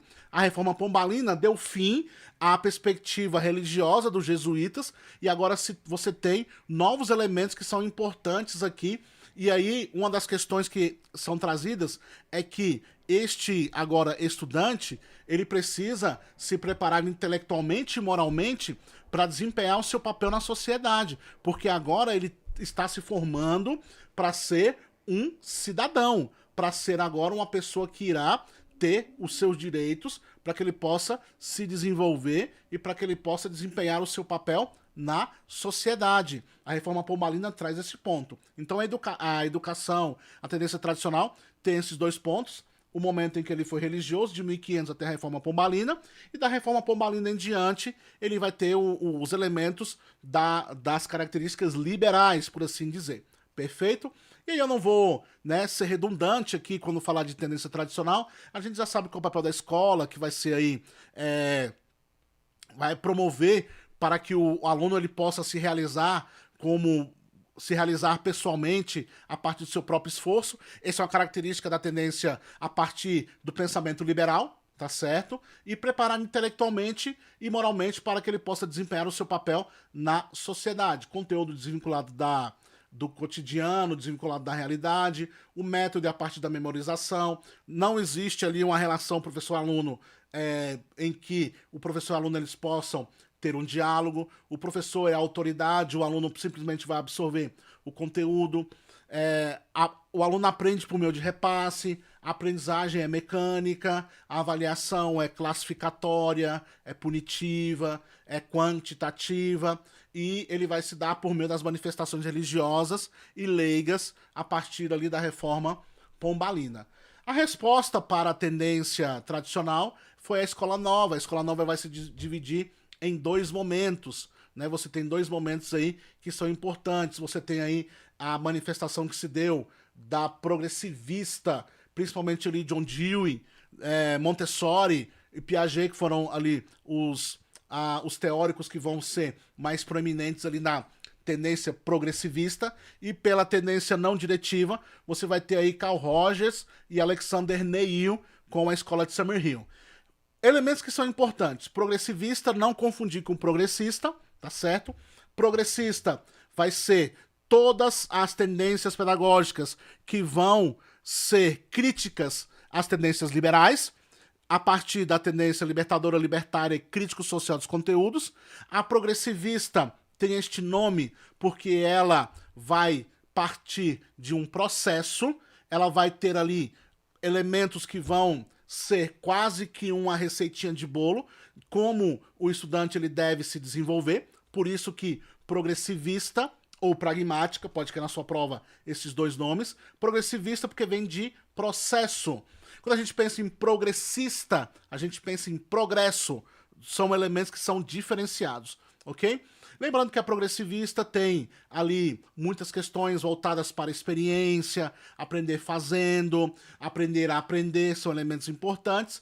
E a não diretiva está muito mais preocupada com as questões psicológicas do que com as questões realmente pedagógicas, ok? São elementos aí que são importantes. Para você aprofundar mais a respeito de tendências pedagógicas, estudar ali tendências, ou a nossa aula intitulada Tendências Pedagógicas, o que você precisa saber para passar. Lá a gente conta tudo. Aqui eu estou só trazendo o que pode cair na sua prova. A escola nova, infelizmente, fracassou. como elemento, como proposta para a escola pública, por uma série de elementos, principalmente as questões estruturais e também as questões ali que vão envolver a questão de material. E aí a resposta do governo, a resposta vai ser a tendência tecnicista, que está baseada no behaviorismo, e a partir do momento que ela está baseada no behaviorismo, ela vai voltar mais ali para as questões de Skinner, a questão do modelamento de comportamento, preparação para o mercado de trabalho. Aqui foi o momento do regime militar, industrialização do Brasil, questões históricas que vão influenciar a tendência tecnicista para que ela possa acontecer, e ali entre elas está preparar o indivíduo para que ele possa ser um operário. Então todos os elementos que estão voltados para a realidade fabril vão ser elementos que vão influenciar a tendência tecnicista, e dentre elas está toda a organização do processo para a aquisição de habilidades, atitudes e conhecimentos específicos, e estes conhecimentos específicos, eles não estão delegados ao professor, mas a especialistas que vão preparar o material para que o professor apenas aplique. Quando você tinha a escola tradicional, o professor era o principal elemento, e na escola nova é o aluno. Aqui na tendência tecnicista é o processo, são os materiais, e o objetivo é preparar um material para que possa ser aplicado e para que ele pudesse modelar o comportamento do indivíduo e preparar esse indivíduo para o mercado de trabalho. Vindo como crítica muito forte sobre estes elementos, vem a tendência libertadora de Paulo Freire. A tendência libertadora de Paulo Freire é um contraponto às tendências tradicionais, que ele vai chamar ali claramente de educação bancária, e um dos elementos mais importantes aqui na tendência libertadora é que ela tem a atuação não formal e que ela também visa a transformação do sujeito, a partir da autogestão, a partir de um professor que, na verdade, vai ser um animador que vai fazer intervenções mínimas dentro do processo, vai ter uma relação horizontal, a educação vai ser problematizadora, dialógica, onde o aluno vai fazer a autoavaliação do seu processo, onde ele vai contribuir para este processo. Já a tendência libertária é uma tendência também que vai se desenvolver ali em sindicatos. São duas, tanto a libertadora como a libertária, vão ser tendências que vão se desenvolver fora do âmbito escolar, e onde você vai ter aí a autogestão como sendo a promotora do conteúdo e do método na tendência libertária. Qual é a proposta da tendência libertária? É transformar a personalidade do aluno considerando a sua vivência no sentido libertário. Essa é a proposta da tendência libertária, onde o material, onde a matéria, o conteúdo pode até ser disponibilizado, mas ele não vai ser exigido. O conhecimento vai ser por meio da experiência vivida pelo grupo, com a participação crítica como transformação para que ele possa aprender. O método é a partir da vivência grupal, onde o foco vai ser a liberdade de expressão, a liberdade do desenvolvimento do contexto cultural e a educação estética. Na tendência libertadora nós temos lá um expoente que vai ser Paulo Freire. Já na tendência libertária nós temos aqui a influência de Freinet, e aqui no Brasil de Arroio. Miguel Arroio foi um dos principais aí influenciadores da tendência libertária, ok? A partir disso você tem esses elementos sendo levados para dentro da sala de aula, para dentro dos muros da escola.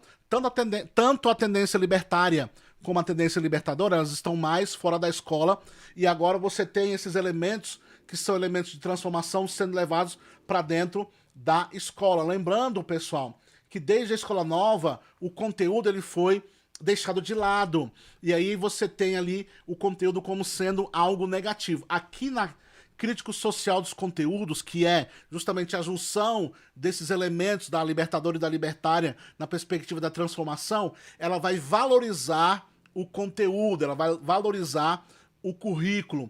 Por quê? Porque ela vai dizer o seguinte: o currículo é ferramenta para que possa preparar a criança o adolescente, o jovem, o estudante para o mundo lá fora, o mundo do mercado de trabalho, o mundo do adulto e todas as contradições que são ali desenvolvidas dentro desta realidade. E ali, pessoal, tudo que vai ser desenvolvido a partir do conteúdo conectado com a realidade do aluno, ressignificado e transformado em conhecimento. Qual é o papel do professor aqui na crítica social dos conteúdos? Ele vai ser um mediador, ele vai ser a pessoa que vai levar o conhecimento, ele vai garantir o acesso dos alunos ao conteúdo, vai proporcionar elementos para análise crítica, ele vai ser um mediador, mas ele não vai dar espaço para não diretividade. Isso é importante porque ele vai mediar todo o tempo o desenvolvimento do trabalho do aluno junto ao conhecimento. Como é que isso pode ser cobrado na sua prova? Como que tendências pedagógicas pode ser cobrado na prova do MEC? Coloca na tela para mim, para que nós possamos aí julgar sobre tendências pedagógicas.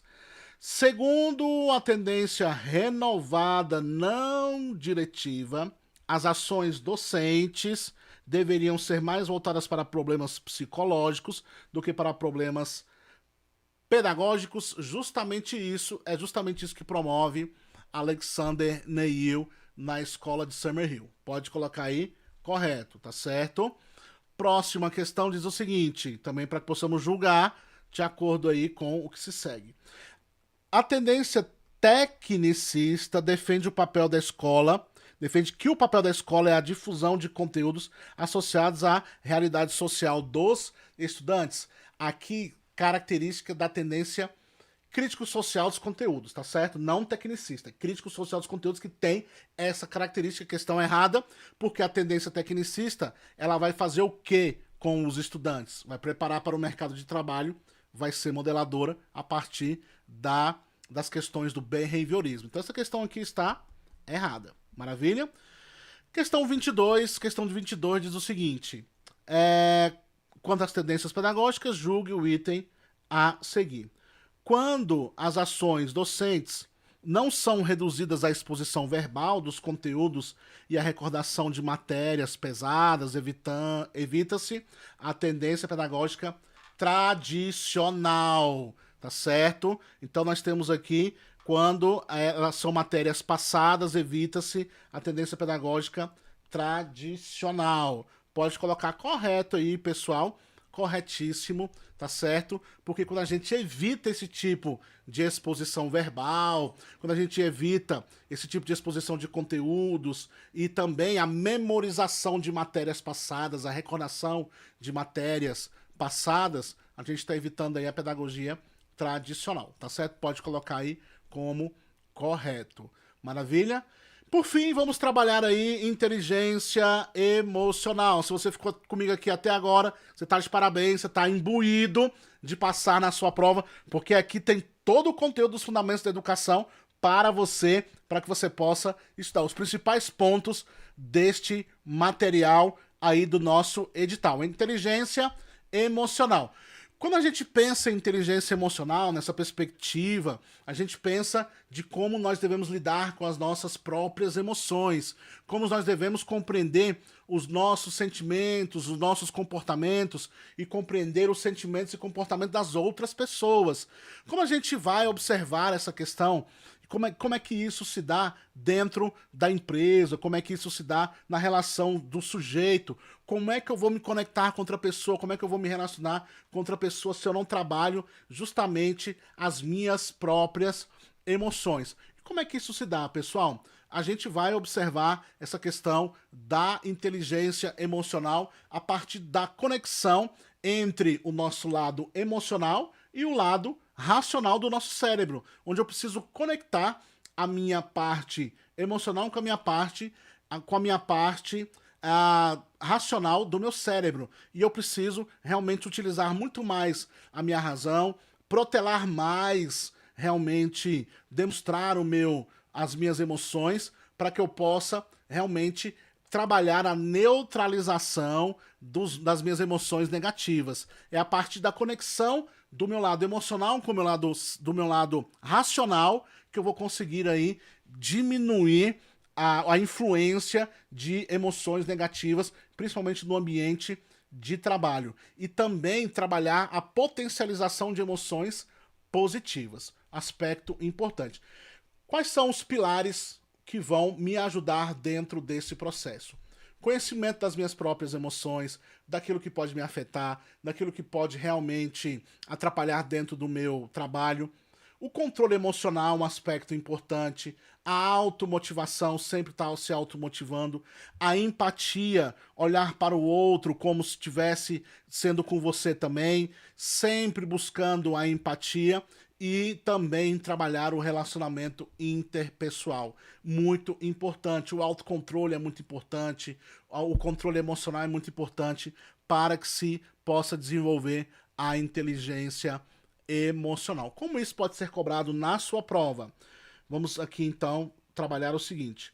No relatório Unesco sobre educação para o século XXI, Jacques Delors inclui entre os 4 pilares da educação o aprender a conviver e o aprender a ser, que interferem diretamente nos processos de ensino e aprendizagem, seja pela afetividade, seja pelos valores éticos que carregam. Acerca desse tema, julgue o item que se segue. A inteligência emocional compreende a capacidade de autodomínio do ser humano. Faz parte desses pilares que eu trouxe para você, a questão do controle emocional, a questão do autodomínio, a questão de se conhecer e, a partir disso, se autodominar. Pode colocar aí, gabarito corretíssimo, ok? Então nós temos aí, por exemplo, pessoal, aqui, quando a gente fala a respeito do relatório da Unesco sobre a educação do século XXI, a questão da inteligência emocional é um aspecto importantíssimo para que nós possamos realmente desenvolver o nosso processo de ensino-aprendizagem com efetividade, ok?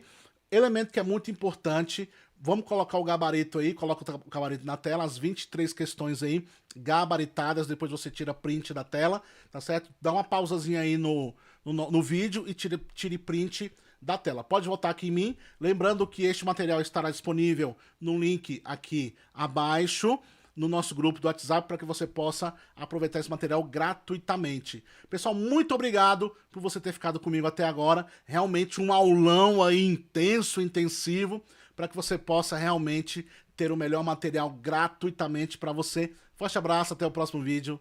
Tchau, tchau.